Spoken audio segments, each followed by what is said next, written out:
Assalamualaikum warahmatullahi wabarakatuh. Perkenalkan, nama saya Anas Dewi Arijani dari kelas 10 MIPA 1, mata pelajaran Akidah Akhlak. Di sini saya akan menjelaskan bab 11. Yang pertama, membina husnuzon.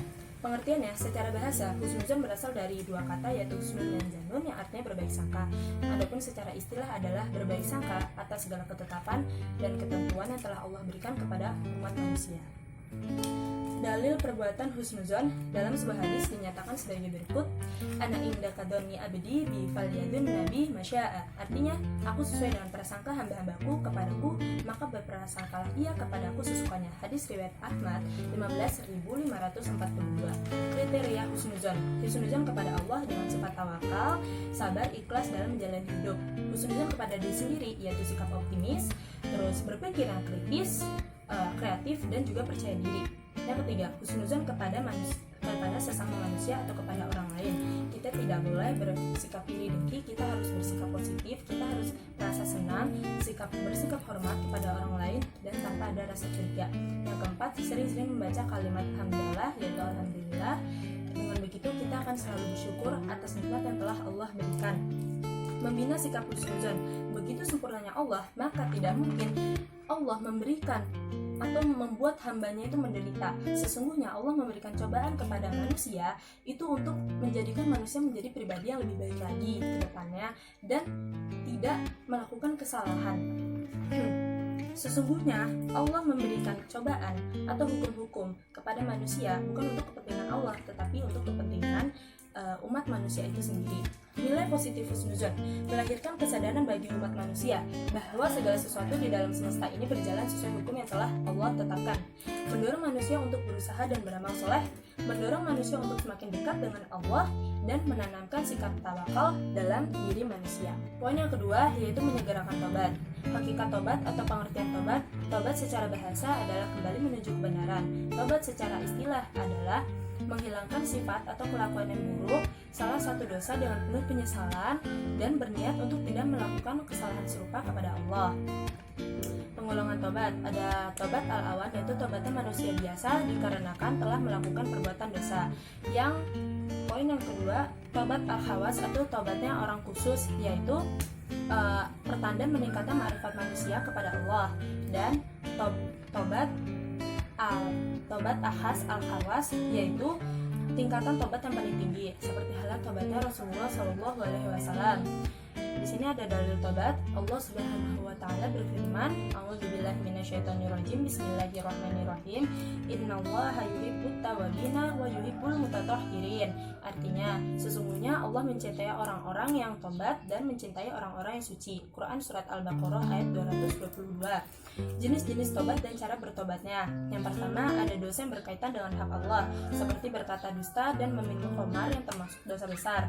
Yang kedua, dosa yang berkaitan dengan hak Allah dan wajib diganti atau dikodok, seperti halnya meninggalkan puasa, zakat, ataupun sholat. Terus yang ketiga, dosa yang berkaitan dengan hak manusia yang tidak membutuhkan pengganti, seperti halnya menggunjing orang lain, mengata-ngatakan orang lain, berkata kasar di hadapan orang lain, dan pokoknya perbuatan yang menyebabkan sakit hati pada orang lain. Yang keempat, dosa yang berkaitan dengan hak manusia. Dosa seperti ini memakan harta manusia. Cara bertobatnya yaitu mengembalikan barang tersebut. Nah, membiasakan diri bertobat. Biasakan agar selalu beristighfar sehabis sholat 5 waktu. Terus meminta maaf apabila punya kesalahan kepada orang lain, dan juga bersikap optimis, dinamis, selalu berpikir kritis, bekerja keras, dan tidak mudah menyerah. Tata cara bertobat. Yang pertama, menyadari kesalahan. Seseorang tidak mungkin bertobat kalau dia tidak menyadari kesalahan yang telah dia perbuat. Menyesali kesalahan sekalipun seseorang tahu bahwa ia bersalah, tetapi jika ia tidak menyesal, maka orang tersebut belum dikatakan bertobat. Memohon ampun kepada Allah, berjanji untuk tidak lagi mengulangi perbuatan yang salah, dan juga menutupi kesalahan dengan amal soleh. Poin yang ketiga yaitu membiasakan sikap raja. Raja secara bahasa artinya berharap atau pengharapan. Secara istilah, raja merupakan keinginan seseorang insan untuk mendapatkan sesuatu baik dalam jangka panjang maupun dalam jangka pendek. Jika raja atau keinginan kita ingin tercapai, maka kita harus bersungguh-sungguh untuk mendapatkannya. Dalil sikap raja, Allah Subhanahu wa taala berfirman, A'udzubillahi minasyaitonirrajim. Bismillahirrahmanirrahim. Man kana yarju liqa'allahi fa inna ajalallahi lat wa huwa samii'ul 'alim. Quran surat Al-Ankabut ayat 5. Macam-macam raja. Dilihat dari sisinya, raja dibagi menjadi 3 macam, yaitu raja seorang mukmin yang beramal soleh dengan penuh keikhlasan kepada Allah. Dia berharap mendapat pahala dengan amalnya tersebut. Yang kedua, raja seorang mukmin yang bermaksiat kepada Allah kemudian bertobat dari kemaksiatannya. Yang ketiga, raja seorang yang terus-menerus dalam kemaksiatan dan dosa kepada Allah, tetapi dia berharap kepada Allah. Raja semacam ini sangat tercela. Ini yang disebut dengan tamani, tangan kosong. Metode mengamalkan raja.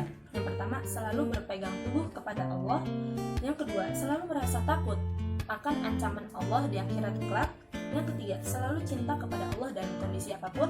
Yang keempat, selalu berharap kepada Allah agar diberi kesuksesan dalam berusaha.